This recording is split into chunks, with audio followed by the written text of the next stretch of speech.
Here's the plan. I'm going to give a quick overview of especially the round two phase of the PPE Research Consortium. Then we're going to have Q&A open. If you have some questions, feel free to post those questions. I have good help who may be able to answer the questions. When I'm done with the overview, I'll take a look at the questions and we'll answer some of those and then open the floor for questions uh, by the people who are here. I think you'll be able to ask your questions just by activating your mic at that point and ask him, and I'll do my best to answer them. Let me tell you that there will also be, in addition to this webinar, office hours. We'll have one next week, two the week after, and then one more before the deadline for the short proposal. Big picture of the process, and then I'll go through the PowerPoint, is we ask first for a short proposal conveying the project you would like to do, the value of the project, and the sort of things you hope to accomplish, both by way of what deliverables there would be at the end of the project and also what impact you would hope that project has. So let me just start with what the overall goals of the PPE Research Consortium. We're really committed to cultivating and supporting excellent PPE scholarship. We're also specifically, with these grants, aiming to promote collaboration. So this support is only for teams, not for individual academics or researchers, though we know a whole lot of excellent PPE research is done by individuals working alone. But the team requirement is aimed at satisfying this second goal, promoting collaboration. And then we're also working and would welcome proposals that have elements in them or even are focused on providing shareable PPE pedagogical resources, which we're going to have a web presence where all sorts of material for courses, for background reading will be built. And that's part of our aim. Okay. In the call for proposals, we've identified a series of areas that we're especially interested in supporting research in. But the last possible area is other. And it's really important, as we emphasize here, that we support excellent work, whatever the focus. So these are basically organizing categories that help us pay attention to coverage, to getting a broad swath of work, and also leaning into things that we think are especially ripe for PPE research. But again, these are just sortals for us. They're not restrictions in any way on what we would be delighted to support. For this second round, the grants can range from $10,000 to $100,000 and can have a plan for from 6 months to a year and a half. I should say something about the grant amounts. One of our aims, by way of supporting excellent PPE research, is to, as people often put it, diversify our investments. That is, it's an important thing to us not to put all of our research support into just a few so-called, so thought of baskets. But that means, given that we have limited research support to offer, the grants that are more expensive face a double kind of competitiveness. On the one hand, they're competing against others roughly in their price range, But also, all of those are competing against cheaper proposals that make it more feasible for us to offer more grants in total. We're not after just more grants, period. This is all against the background of first a selection of excellent proposals. But I really encourage you not to think, okay, what I have to do is just come in under 100. That does make you eligible, but because this is a competitive grant situation, we're looking for high value, high return on our investments. And so that makes finding ways to cut your ambitions, stepwise them, focus on something that would be really valuable for us to support, but bring the price down, but indicate what else you might be interested in going if more funding is available. That's a good way to do the first short proposals. There's all sorts of things you can use the money for. We've listed it, some things that are eligible uses: summer salary, course release, workshops, data collection, research assistance.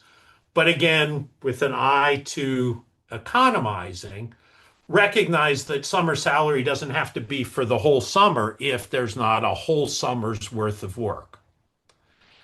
Recognize also course release is kind of a bludgeon. It's a maybe that's not the right word. It's it's a big bite.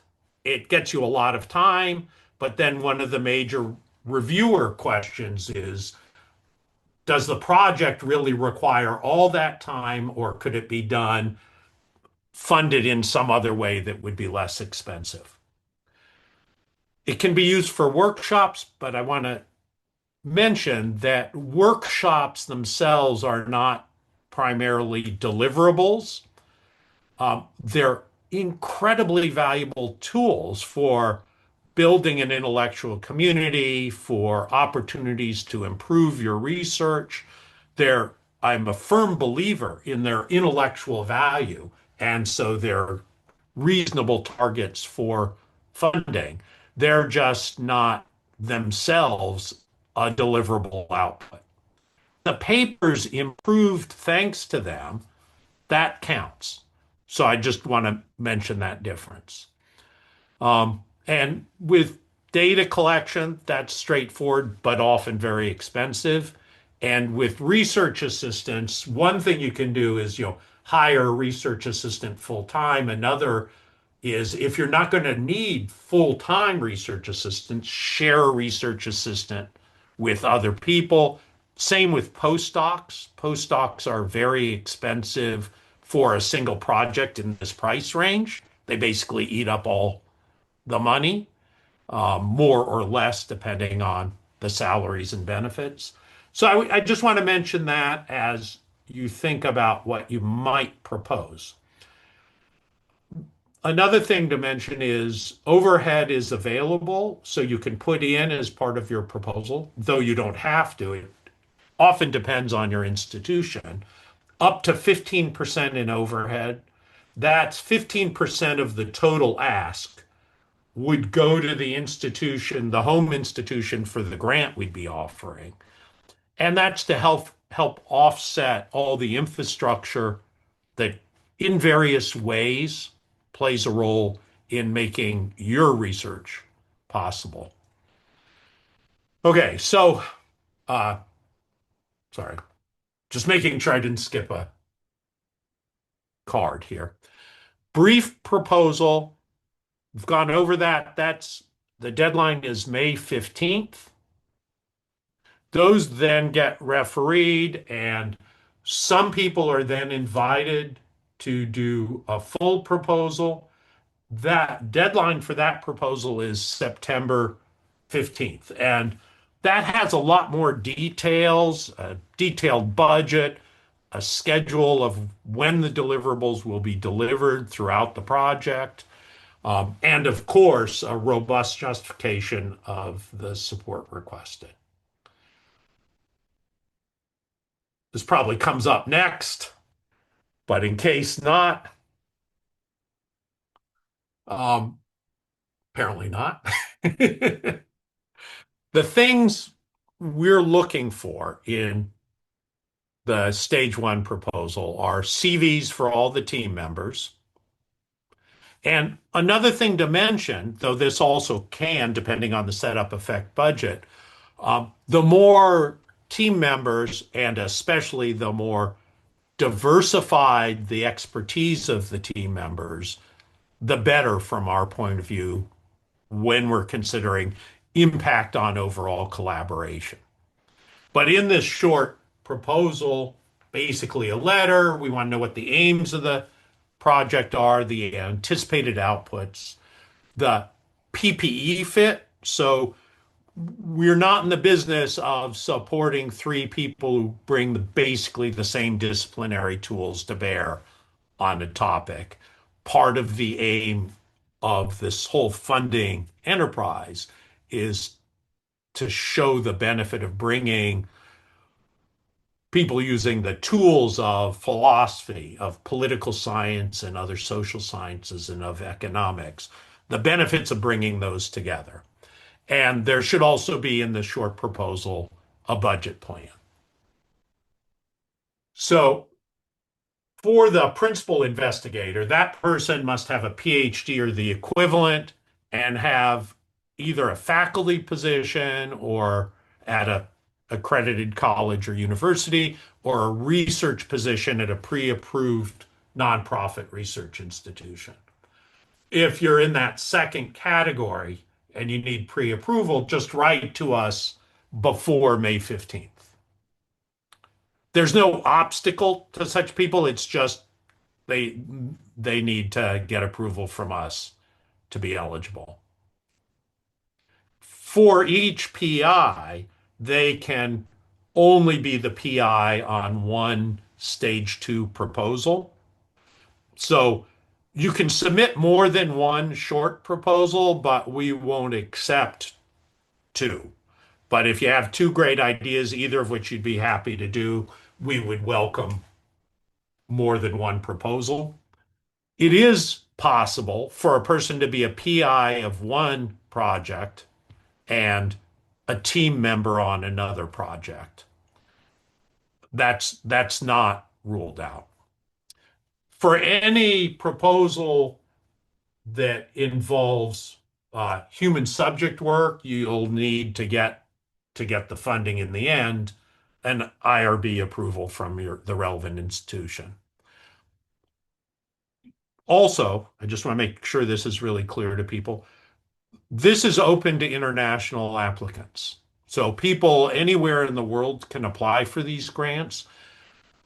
What we will send will be sent in dollars, and the cap is dollars. So it means as you're figuring out what your real world budget will be and then translating it into dollars, make sure you take account of the fact, one way or another, that there's currency fluctuation. So it's no part of what we can do to adjust the budget in light of currency fluctuation either way. So I think not a huge deal, but not something to ignore. Here, I won't read through all of this. We're going to post the PowerPoint, but I will emphasize one thing. For each supported grant, there's a required participation in PPE Consortium workshop, either in 2027 or in 2028, held in partnership with the PPE Society annual meeting in New Orleans. So be sure to keep that budget in mind, that workshop in mind as you're thinking through your budget. That's a condition of the grant.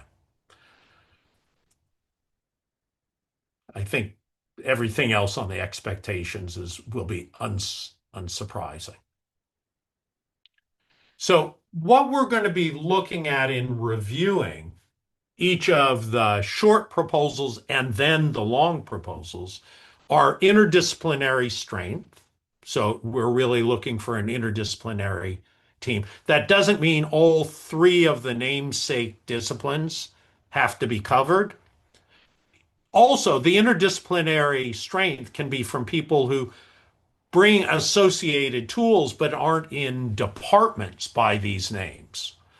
So this is not a departmentally or individual discipline requirement. It's the bringing the tools and the intellectual background from the different disciplines together in a way that they wouldn't otherwise, without the team being brought together, be available. Of course, we're going to pay attention both to the significance and the originality, and these can weigh off against each other. Often something quite original, we don't quite know yet how significant it'll be, and often it's clear there's a kind of additional research that could be really significant that's building on something done before. So we find ourselves in the reviewing process trying to give weight to each of those. Of course, original and obviously significant is wonderful. We look at team expertise and the complementary roles of the member of the team. We're looking for meaningful outputs and ecosystem contribution. And finally, and this is as something that really bears emphasis, we're a really important thing to get, if at all possible, please ask for it, is buy-in from your home institution. Um, and by buy-in, I don't mean just the dean says it's fine or the provost says it's fine if you get the grant to do your work. It's an important consideration whether they themselves are willing to invest some money, not just the resources they already normally provide to researchers to support this project.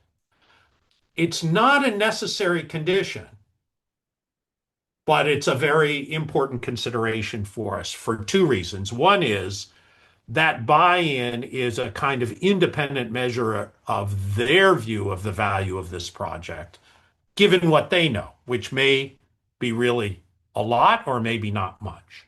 But also the buy-in means you can ask for less from us, which frees up money, which lets us then support more grants. Now, this expectation of institutional buy-in, background expectation, is for research-oriented institutions. People who are working at colleges or community colleges or in countries where there isn't money to support research as part of the mission of the school, this won't play a role in our deliberations, though the size of the grant requested will still be an important consideration. Happy to answer more questions about this if you like. So there's just a timeline. You can read this when we post it. I won't go through it. So next steps for you, please review the request for proposals. We have a frequently asked questions page and a page on who's eligible for the funding. After that, you should draft a stage one proposal and a budget, having put together the core idea you want to pursue. And probably in that process, identify collaborators to diversify the team, to bring on expertise that'll strengthen your project.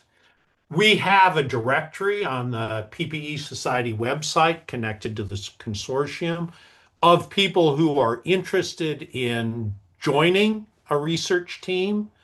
And you can look there, see what their interests are or what their skill set is. And if you're hunting for someone, that's a very rich soil to be digging around in. If you have any questions after the session today, please just email us and we'll do our best to answer them. So I think that's it for my presentation on this.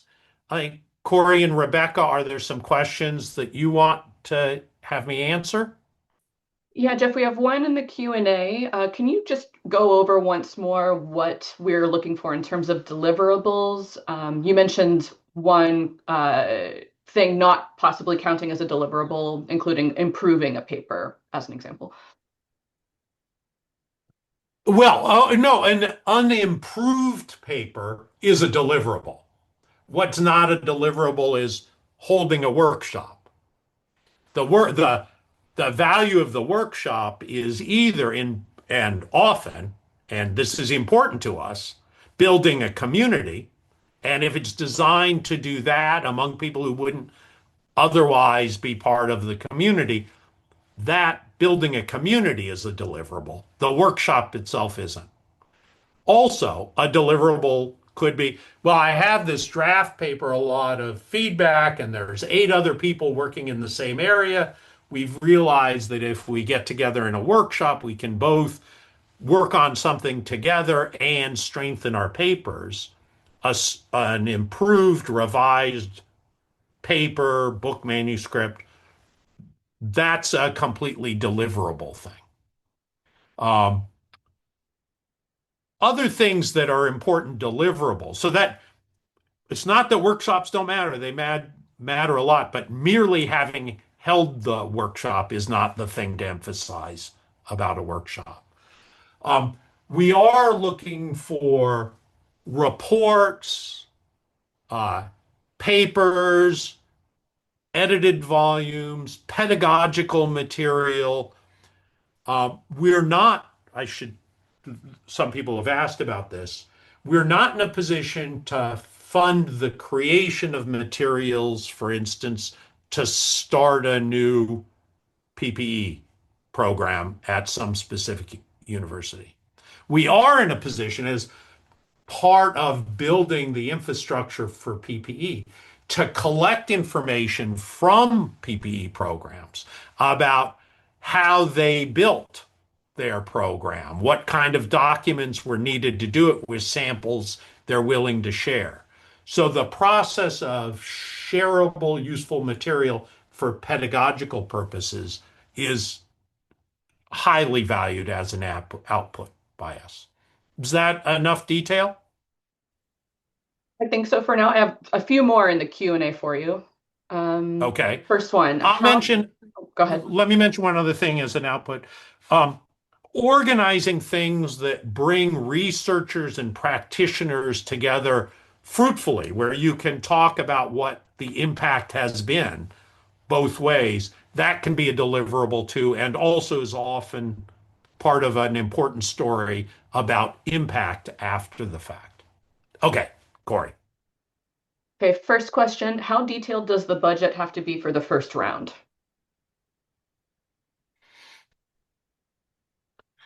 Not super detailed. We want to know the total dollars and the breakdown between, you know, faculty or graduate student time, uh, travel to go to the workshop. Oh, I should mention something else that is not in this, and I'm not positive I remember the exact cap. Um, we want to know also the buy-in from your institution. Those are the main things. So it doesn't have to be super detailed, but it should be fairly comprehensive in what the expenses would be. Um, Another thing to mention is there is, and this is in the details you'll find in the call for proposals, there's a cap on how much we can spend supporting travel and accommodations. And that cap means our default is the cap applies to each proposal. I believe it's But 10%, Geoff. I thank you, Corey. 10%. So a really valuable way to get some buy-in from your institution is to have your institution cover the travel and accommodations to come to the required workshop. that often comes from funds available in uh, to deans or provosts that are separate from other funds. Also, thanks to the overhead, they may be able to turn around and use some of the overhead to help support, for instance, travel. There are going to be people, though, who can't get the institutional buy-in, or they get it, but they can't get it for the travel. If some of the proposals we support do not ask for travel from us, that frees up an amount of money that we can then offer to another proposal. Okay, Okay, next next question. question, I think. Yeah. Heard your explanation of preference for cross-disciplinary work. Is there also a preference for cross-institutional work? Hmm. Not one that I've felt yet. Um, there is where, I mean, on the one hand, within institutional work has the real plausible payoff of if it starts happening, it's going to keep going without a lot of hurdles because you're at the same institution, and that's attractive. On the other hand, often what's available at your own institution, what you might do with other people might come across as a little bit normal science and already what would be easy for you to do without us supporting you. If you go cross institution, there's often the complication of coordination and travel among between those institutions, and that's an extra cost. So I think to say the thing to say is aim hard at the interdisciplinary stuff and get the best partners you can and see what that does to the budget and then reduce the budget and reduce it some more Next where question, you is can. the PPE Society interested in public-facing events as deliverables? If so, how are they evaluated? So we are, and the main way they're valuable is by uh, views or attendance. The We would look for and hope for some knock-on effects that show up, like if you were doing podcasts, then measures of how many people listened to each podcast matters, but also a trajectory that the audience is growing over time would be a valuable deliverable and then impact measure. Um, Public events or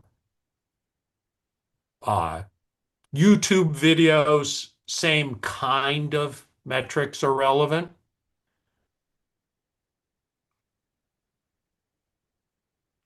We're open to any convincing, we're open to any plausible, honest proposal about how to measure what's been delivered and then its longer term impact. I'll combine the next couple of questions. The first one is it possible to get an idea of the range of budget requests previously awarded? And also, what was the success rate in round one of this call? I think we can make that information available.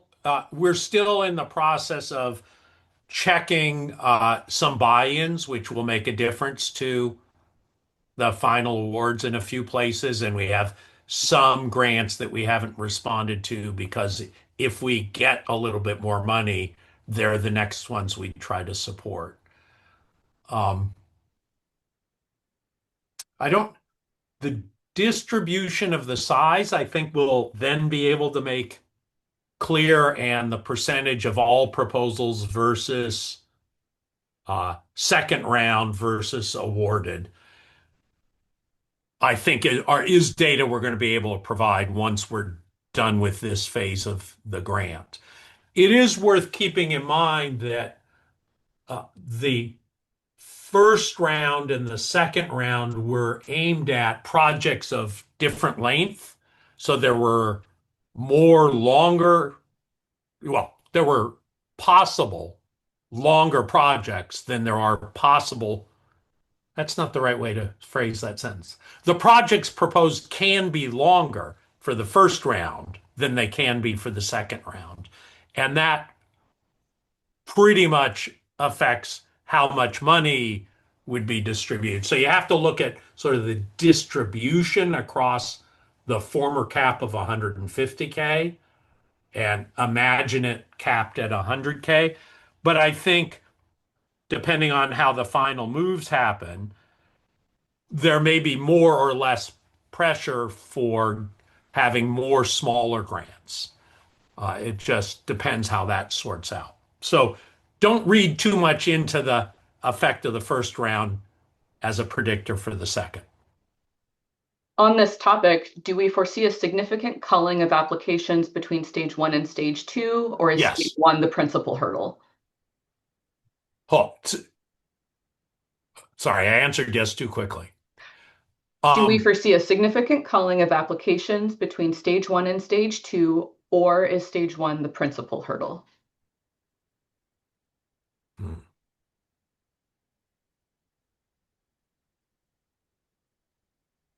there was significant culling seems the wrong word for some reason, but I'm not sure it is.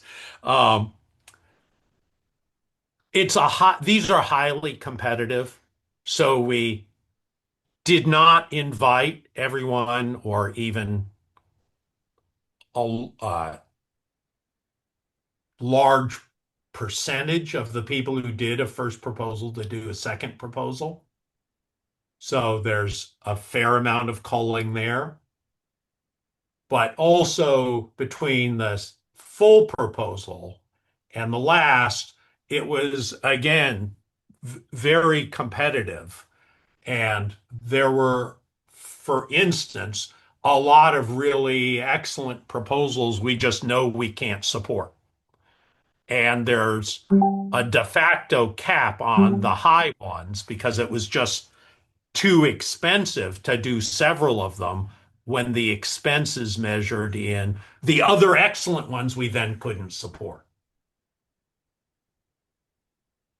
But this is not, if you get invited back, it's a pretty big deal, but it's not a shoe-in by any means. Okay, next question. What kinds of workshop costs are encouraged and what kinds are not? I know you have limited funding to support travel costs, for example. So the things that we can't support are travel and accommodations. The things we can support is the food during the workshop or um, Venue rentals, that sort of thing. yeah. I mean, venue rentals are often, I hope, things that uh, can, you know, departments and deans can make available because often they don't really cost them anything. They're just possible revenue sources, but within a university are often part of what they expect to share. All right, next question. Please speak more to expectations about summer salary support. A summer month has a very different cost depending on the discipline of the scholar. For example, is there some target amount that will be viewed as exorbitant? That's a very good question. That varies by discipline and by institution dramatically. Um,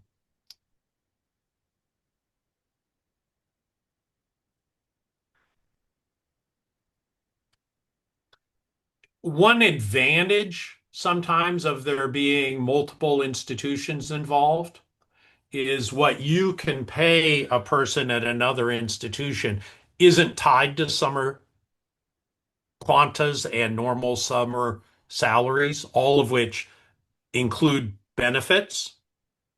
You can give them an honorarium or a stipend for their work as an independent contractor. So, one of the problems of buying out a course or buying summer salary is universities ask for full compensation of that cost to them, which is completely reasonable, but that's the time plus the benefits. And that adds 20 to 30% easily onto an amount without affecting the money in the researcher's pocket. Um, Whereas offering a stipend for a lower amount that's a proportional amount to the quality, to the extent of the work, is often a good way to save money and still support, as they appropriately are, supported the researchers. Now, I didn't answer the question in what I just said. How much is viewed as exorbitant? I think there's really the only metrics for those are things like what that person's salary is, or what that person in that field normally gets as an honorarium for refereeing papers or going to a workshop, and that will vary by discipline. But I encourage you to think about the ways you might fairly compensate someone where they'd be happy to do the work that keeps the total amount of the ask to us down. I think the biggest obstacle is perfectly proportional but very expensive funding requests. And then we're because, at the institution or the disciplines involved. And we have to look at those in the pool that we're considering. Following up on that question, so in practice, given scarcity of grant resources, do you have a ballpark of how much a grant application could normally request while remaining competitive, short of the maximum amount of 100K? Presumably, this amount would be lower than in the first round. Yes, it would be lower. Um, the problem is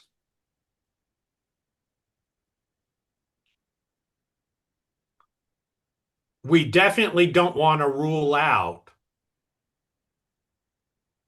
a big grant of around 100K. But as I said, the competition is double there because that's two 50K grant requests.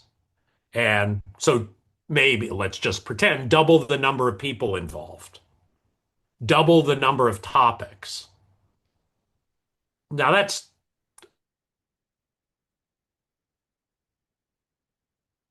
a pretend a grant that's taking a lot of have be asking for a lot of money because it already has a lot of people, or it already is covering two topics. But that's why I think for the short proposals, I would recommend considering a escalating ladder description. So you give the case for the project that you want to pursue and the steps that are involved, and how, if you get this amount of funding, you'd be able to do the first step, which would open up opportunities to do the next steps. But if you could get this much more, you could do the first two steps with these more deliverables or impact. And the problem with what I just said is it's very, very generic. And there are a lot of projects I know where the right answer is, if not this much, not really worth doing. It takes this much to do this exciting thing. And I don't want to discourage those, but there's almost surely not going to be two, more than two at the right nearing, at the 90 to 100 level. And there may be none, but there wouldn't be more than two. Okay. That would be 30% of what we're offering. So that I think that's not an investment we would be making. Though I completely understand deciding I'm going to try because if I could get it, it would make all the difference. And this is so cool. And I don't want to do anything. I'd do something else instead, not this. Okay, final question from the Q&A before I shut it down and allow hands to be raised. Is there a way to get some feedback from the reviewers for us that were declined in the first round? So there's a, we did not ask the reviewers to write the kind of reports that are designed to pass on to other people. I have sort of summaries of the grounds that if we didn't award for the second round, uh, that I can talk to you about a little bit in the office hours.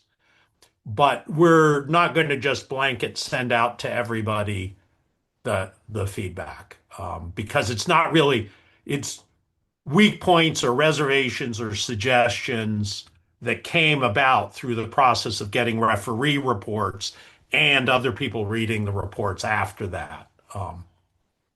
I realize a regular standard, article submission referee report can be really valuable, but because of the number of referees we were relying on and the amount of work, what we needed from them is sort of summary judgments we could use in our deliberations. So I'm sorry about what I know would have been a valuable resource, but please do feel free to come to the office hours. And the first one is Monday at 11, and we'll post that. Sorry. Okay.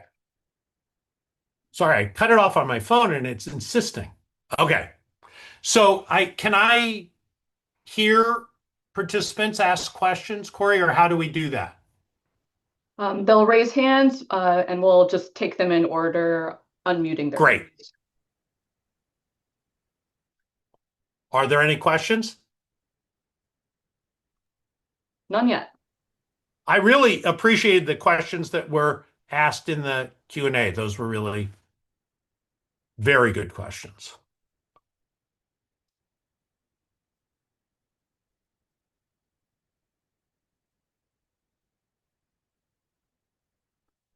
Yeah. James. Yes, thank you for this. It's really helpful. Um, so I realize like some things like rooms and such that really don't cost us anything might be available from a dean. But what about if we're able to like get, AV and things like that where they actually are paying for something, but we don't know the exact amount because it's, part of that person's salary. Would that be something that would be valuable as a contribution from our institutions to note, even if it's really hard to assign it because we got the AV person for a whole day, but we don't necessarily know what their exact salary is.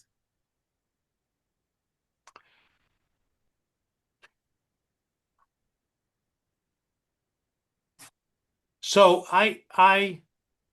that's a very good question. I think I would try to figure out what the cost is for that. Maybe not for the short proposal, but the thing to worry about is universities, for reasons I understand, say, hey, we're already supporting this research so much. They've got a computer, they've got a chair and a desk and books, and this all supports this research. And the answer to that is that's absolutely right. But that's the generically offered support. And that's why we offer the overhead. And we cap it at 15 because that's a requirement from Templeton. We can't make it more. So what we're looking for in the buy-in by the institution are things that don't fall into that category. And you picked a good example because often if you put on a conference and there's AV, you have to pay extra for the AV. And what that fee is a reasonable thing to charge to count as part of the contribution. But the room availability, even if they often charge for it when outside groups come, that's less of a real contribution as opposed to background infrastructure that helps make the school the research school it is. Thank Is you. that helpful, James? Yes, yes, it is. Thank you. Okay.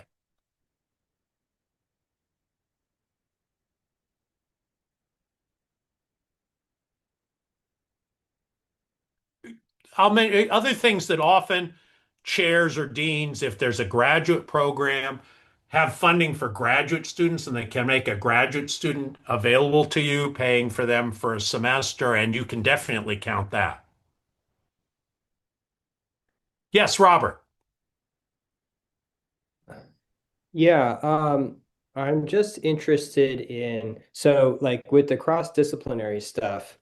I think that's like the yeah, really the cool component of this. But for myself, so I'm a social scientist, do mainly empirical work. And so, the cross-disciplinary aspect in terms of philosophy is more challenging. Um, Right. and you have the list of people on your website. I've looked at that. Are there any other sources you recommend in terms of type of people I should be looking for collaboration, like schools or journals or stuff like that?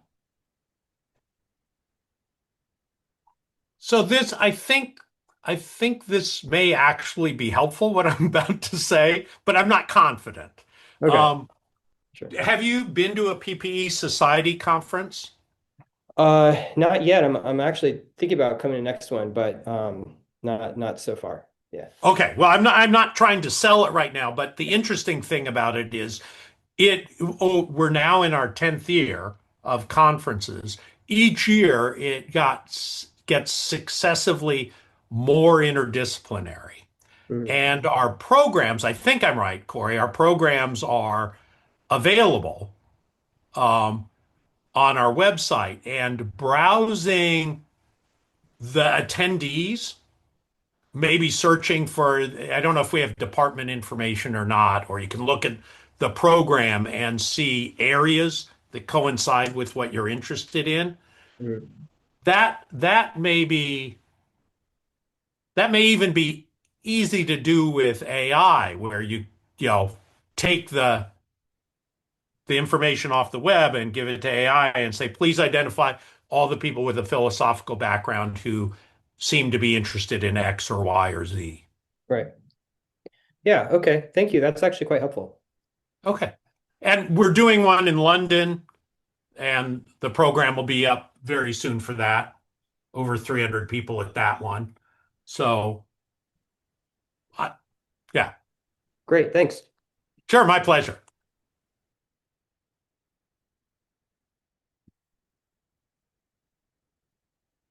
Hi, Nina.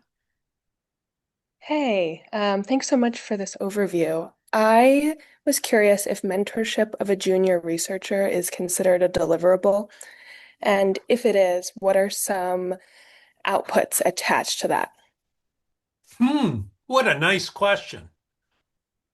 So, I think there's two sides of the coin there. Um, Mentorship is a key part of faculty members' job in all sorts of ways. And so it's a dicey candidate for extra compensation, except in extraordinary circumstances.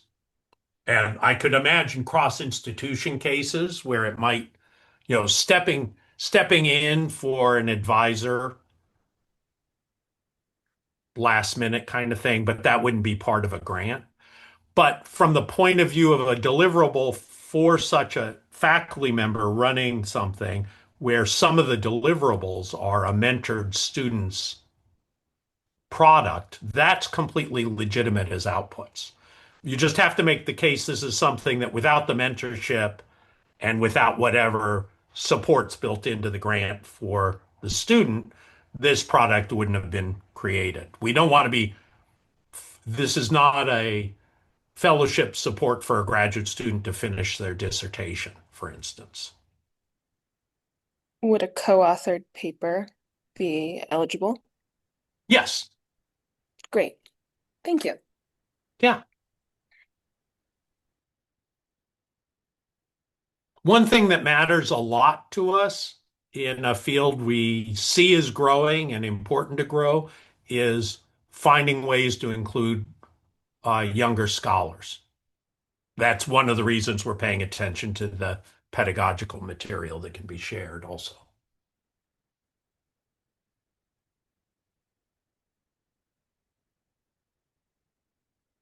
Okay.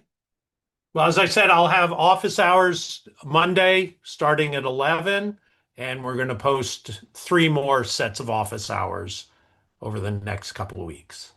Thank you so much for your interest. Thank you for coming, and have a good rest of the day.